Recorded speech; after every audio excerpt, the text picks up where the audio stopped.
I mean, it needs to be on being the best version of ourselves. Obviously, we're playing a high level competition, bunch of guys that individually scrap and get after you.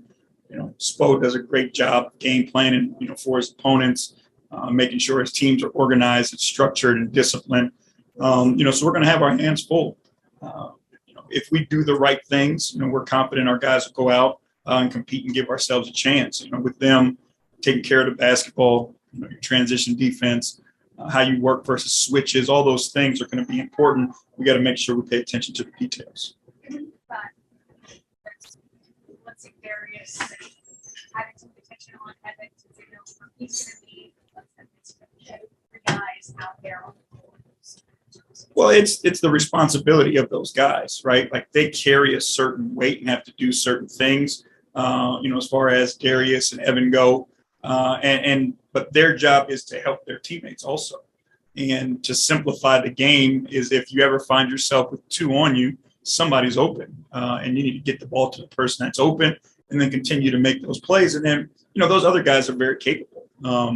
Lowry's capable of big nights. All of our guys have shown, that when their number's called upon, they can go out and have big nights. So, it'll be dictated by what the defense does, but we've got to find a way to take advantage of it. After that, Jared, those guys have played next to each other in the department there as well. But that game, how does them grow, I guess, and sort of find chemistry days and the ones they build on? I mean, it's different, obviously. The combination of Evan and Lowry at the 4-5. Evan's responsibilities are a little different on both sides of the ball when he shifts over to the 5, and then same for Lowry when he goes from the 3 to the 4. So this is something we've seen a little bit of, but it's still something that from the way it looks, there's going to be quite a bit of time for those guys to develop and work at. So. Again, I think their skill sets complement one another. Lowry's ability to space the floor. Evan does have the ability to put pressure on the rim and roll, and attack the paint, post the paint, all those things. So I think they help one another. But again, it's going to be something they continue to work on. Does it help at all? I guess because Lowry and Evan do play next to each other when Jared is, he's in that line of chemistry a little bit already. He's not just shifting. Yeah, no, their relationship is good. They understand each other's strengths and weaknesses. Again, it's just, systematically, there's small things that are different when you go from the 3 to the 4, the 4 to the 5. And then how do they do those things together? It just will take them a little bit of time to figure it out. But again, we're confident in their skill set, and it'll match quickly. Chris Fedor, Cleveland.com, AJB. What's up, Chris? Hey, what would it mean to you to win Coach of the Year? I don't know. We'll talk about that 17 games from now. I think what we do is try to pay attention to and live in what's going on right now and doing the job that we have to do. Being a coach is a difficult job. I know you and colleagues like to write about how easy it is, but it is difficult, and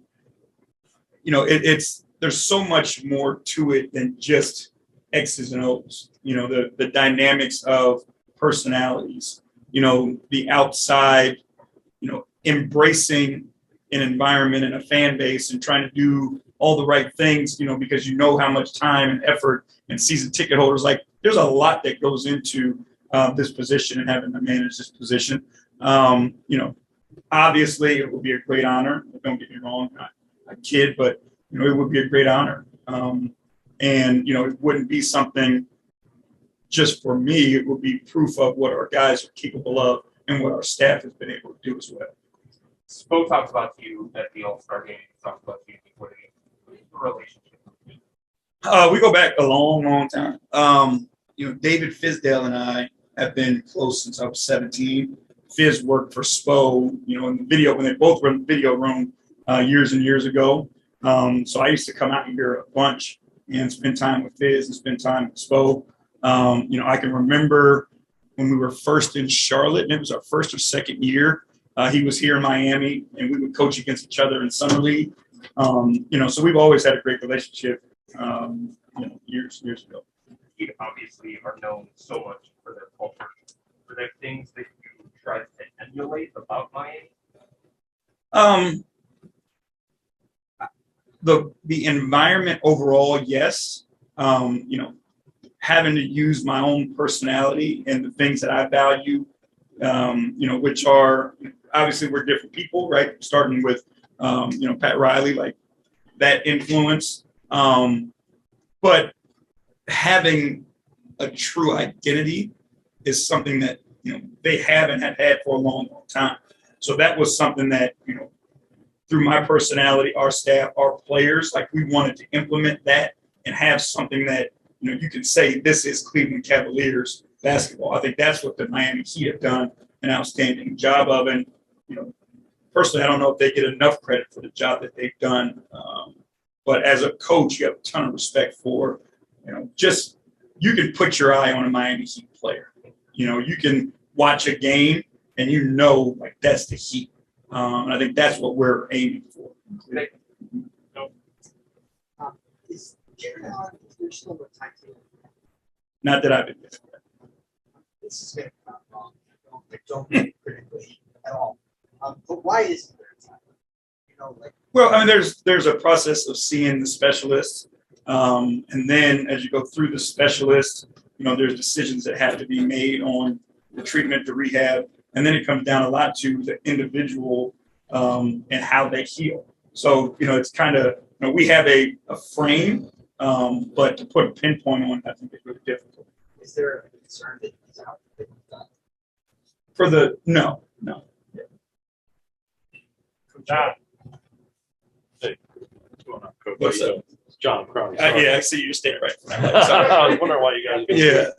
Sorry about that. That's all right. Just asking about Mobley and just his growth that you've seen from the start of the season to now, continuing to emerge as a rookie of the year candidate. What have you seen from him? I would say in the last couple of months since we've seen together. I mean, a lot more of the same. I think what is, and I say this a lot about him, but what is unique is there is an emotional stability in him that you don't see a lot in young players. He doesn't do this. If he has a down quarter, somehow he figures out in the second quarter how to fix it. But all the stuff that he does is, how do I help my team win? Like, we've never had a conversation with him about, I need the ball more, I need this more, I need that more.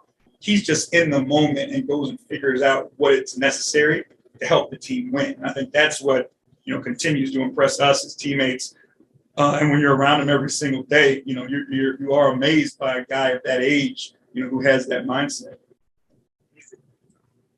Coach, good to see you. Eric Spolstra, equally complimentary of you and your team. You talked about that you built a defense that fits your talent. Could you talk about what he meant by that and how you match your defense and talent you have? I mean, I think it comes down to, our size and the ability that we have because of our size to do different things. When typically, and even with Dean, we were talking about it before, like Dean Wade is 6'10". He's not the 7 feet that Lowry is, but he is 6'10", and he allows us, to be a switchable team. And then we have, some really good dogged individual defenders. Like, you think about the things that Isaac Okoro has been able to do, as an individual defender, both on ball and off ball. So we've tried to use their strengths and just play to their strengths. You've got two of the best bench players in the league tonight, Kevin and Tyler Hero. Just from your experience coaching Kevin, how do you get a player to buy in to be able to make that kind of impact off the bench? I mean, it's trust, and it's a belief that no matter what happens, we still would do right by Kevin. And I think that's what he was able to buy into. And, that's where, I was fortunate that he and I, were together his first 3 years in the league. And we built a relationship over that time because, for a guy to do, what he did, who's accomplished as much as he accomplished and still buy in, there has to be that trust that we would do right by him. It also is a huge sacrifice on his part, to do what he did and then do it without the hangover of emotions and still be able to go out and be effective. Because if you look at Kevin, he is productive in whatever minutes you give him. You know what I mean? Like over his career, you know, he's had a unique ability to do those things. So, you know, it was his sacrifice that led to it, but his buy-in to help the team, because that's all he wanted to do. So Gabriel on Twitter. So JoJoCavs.com, Coach. I was just going to ask how nice it's been to have a veteran like Ed Davis, not just for spot duty like this, but even off the floor working with your bigs all year long. I mean, it's been great. And, you know, what Ed brings a lot of is what nobody sees. You know, Ed's the guy, you know, on practice days or off days, you know, who's bringing the guys together. You know, he's the guy who's in guys' ears to make sure, you know, that everybody's holding each other accountable. You know, he's the guy in the locker room where, you know, a tough loss happens or what have you, and he's there to pick the pieces up and keep everybody heading in the right direction. So, you know, and then you throw on top of that, whenever his numbers are called upon, he's ready to go and help the team play. You know, that's leadership in its own right. So we're fortunate, you know, that we have Ed with us.